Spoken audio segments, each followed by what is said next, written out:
Hi friends, ಮನೆ ಮತ್ತು YouTube ಚಾನಲ್ಗೆ ಸ್ವಾಗತ. ನೀವಿನ್ನು ನಮ್ಮ ಚಾನಲ್ಗೆ ಸಬ್ಸ್ಕ್ರೈಬ್ ಮಾಡಿಲ್ಲ ಅಂದ್ರೆ ಈಗಲೇ ಸಬ್ಸ್ಕ್ರೈಬ್ ಮಾಡಿ ಹಾಗೂ ಪಕ್ಕದಲ್ಲಿರುವ ಬೆಲ್ ಬಟನ್ ಕ್ಲಿಕ್ ಮಾಡಿ. ಇದರಿಂದ ನಾವು ದಿನನಿತ್ಯ ಮಾಡುವ ವಿಡಿಯೋಗಳನ್ನ ನೀವು ತಪ್ಪದೇ ನೋಡಬಹುದು.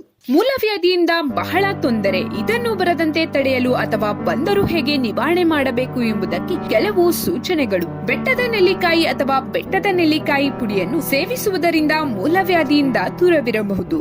ಒಂದು ಬಟ್ಟಲು ಮಜ್ಜಿಗೆಗೆ ಅಮೃತ ಬಳ್ಳಿಯ ರಸವನ್ನು ಸೇರಿಸಿ ಚೆನ್ನಾಗಿ ಕುಡಿಯಬೇಕು. ಮೂಲಂಗಿ ರಸವನ್ನು ಪ್ರತಿನಿತ್ಯ ಕುಡಿಯುವುದರಿಂದ ಮೂಲವ್ಯಾಧಿ ದೂರವಾಗುವುದು. ಮೂಲವ್ಯಾಧಿ ರೋಗದಿಂದ ನರಳುವವರು 2 ಚಮಚ ಎಳ್ಳನ್ನು ಕುಟ್ಟಿ 1 ಚಮಚ ಬೆಣ್ಣೆಯನ್ನು ಸೇರಿಸಿ ಖಾಲಿ ಹೊಟ್ಟೆಗೆ ಬೆಳಗಿನ ಸಮಯದಲ್ಲಿ ಸೇವಿಸಬೇಕು. ಆಗ ಮೂಲವ್ಯಾಧಿ ದೂರವಾಗುವುದು. ಎಳ್ಳನ್ನು ಬಿಸಿ ಮಾಡಿ ಗುದದ್ವಾರಕ್ಕೆ ಬಟ್ಟೆಯ ಸಮೇತ ಕಟ್ಟಬೇಕು. ಅದೇ ಸಮಯದಲ್ಲಿ ಎಳ್ಳನ್ನು ತಿನ್ನುವುದರಿಂದ ಮೂಲವ್ಯಾಧಿ ನಿವಾರಣೆ ಆಗುವುದು. ಎಳ್ಳಿನಲ್ಲಿರುವ ಜೀವಶತ್ರುಗಳು ಮೂಲವ್ಯಾಧಿಯನ್ನು ಗುಣಪಡಿಸುವುದು. ಎಳ್ಳು ನಿಮ್ಮ ಮನೆಯಲ್ಲಿ ವೈದ್ಯ ಇರುವಂತೆ ಮಾಡುವುದು. ಮೂಲವ್ಯಾಧಿಯಲ್ಲಿ ಬರುವ ಮೊಳಕೆಗಳಿಗೆ ನುಗ್ಗೆ ಸೊಪ್ಪಿನ ರಸ ಮತ್ತು ಸೊಪ್ಪನ್ನು ಕಟ್ಟುವುದರಿಂದ ಮೊಳಕೆಗಳು ದೂರವಾಗುವುದು. ಬಾಳೆ ಮರದ ಕಾಂಡದ ರಸವನ್ನು ಕುಡಿಯುವುದರಿಂದ ಮೂಲವ್ಯಾಧಿ ದೂರ ಮಾಡಬಹುದು. ಹುಣಸೆಕಾಯಿ ಚಿಗುರಿನೊಂದಿಗೆ ಎಳೆ ಮಾವಿನಕಾಯಿಯನ್ನು ಸೇರಿಸಿ ಬೇಯಿಸಿ ಇದನ್ನು ಸೇವಿಸುವುದರಿಂದ ಉಷ್ಣ ಕಡಿಮೆಯಾಗಿ ಮೂಲವ್ಯಾಧಿ ದೂರವಾಗುವುದು.